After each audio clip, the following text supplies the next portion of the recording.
তুমি যাকে ভালোবাসো তার জন্য বুকটাকে বানিও শীতল পাটি। দীর্ঘশ্বাসটা যেন ঠিক কাঁধের ওপর পড়ে, তার জন্য রাখিও একটু ভরসা। তার দুঃখের কথা এমন মনোযোগ দিয়ে শোনো যেন তোমার দৃষ্টিতে মহব্বত ব্যতীত কোনো করুণা খুঁজে না পায়।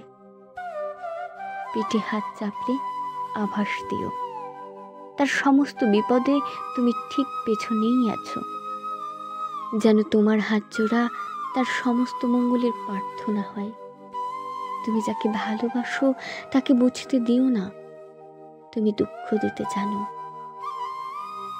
সে বিদায় চাইলে তুমি আশীর্বাদ হও।